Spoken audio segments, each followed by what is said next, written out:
Artificial intelligence is kind of looking over the shoulder of every single doctor out there, and it's seeing things they can't.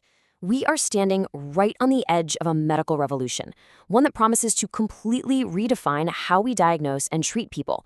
But like any revolution, it comes with a price, and we absolutely have to break down what that means for all of us. And this quote, that right there is the key. See, AI in medicine isn't just about making things faster or more automated. It's about expanding the very idea of what a doctor can see. Just imagine a physician who can look at a scan and see the future of a disease, hidden in pixels or data points that are invisible to us. That's the kind of extraordinary power we're talking about. So to really get a handle on this, let's give it a name. Let's call it the algorithmic scalpel. Now, it's not cutting into a person, it's cutting into data. It dissects these massive, complex sets of information with a kind of precision that is just, well, it's beyond human capability. And the big question is, what are we going to find when we make that cut? Okay, so first let's look at the really cool stuff, what's already happening out in the real world. And the results, they aren't just promising. Some of them are pretty close to science fiction. Let's see what this whole superhuman diagnosis thing actually looks like. So take radiology, for example. AI is already helping slash false alarms on scans by a staggering amount, almost 70%. But the real story here isn't just about being more accurate. It's the time this gives back to doctors. We're talking almost a fifth of their day.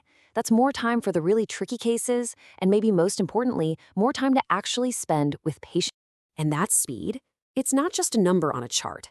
It translates into something priceless for patients. One huge health system used AI to connect the dots way faster on pathology reports. And the result? They were able to cut the time from a cancer diagnosis to the start of treatment by almost a full week. For someone in that situation, that is a life-changing amount of time. But listen, it's not just about going faster. It's about being more accurate, especially when every single second counts. In the incredibly critical world of stroke detection, AI has proven to be twice as accurate as human experts when looking at brain scans. I mean, think about that. Twice. That level of performance can literally be the difference between a full recovery and a permanent disability. So as you can see here, this isn't happening in just one little niche corner of medicine. It's happening across the board, from radiology to pathology, where it can predict gene mutations just from a simple image, all the way to cardiology, where it can spot signs of a weak heart that are literally invisible to the human eye. In every single case, the AI isn't replacing the doctor. It's giving them a new set of eyes, a whole new way of seeing. But this, and this is a big but, this incredible power, this new sense of perception, it definitely has a shadow side. As we start to rely on this superhuman vision, what happens to our own? This is the double-edged sword that we absolutely have to talk about. And that leads us to the question we all have to start asking. As these brilliant algorithms become our co-pilots in the cockpit of medicine, are we slowly, maybe without even realizing it, forgetting how to fly the plane ourselves?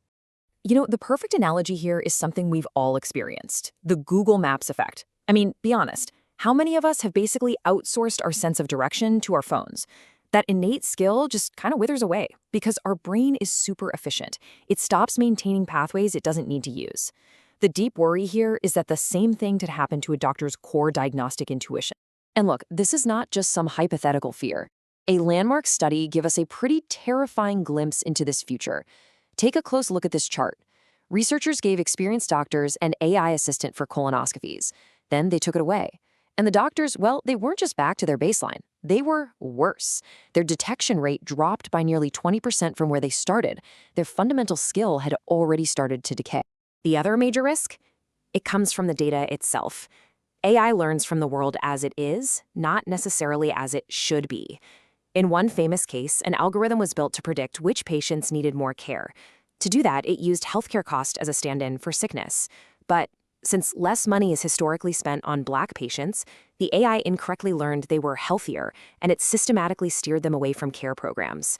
It's a really chilling example of how biases in our world can get baked right into our technology. So, wow.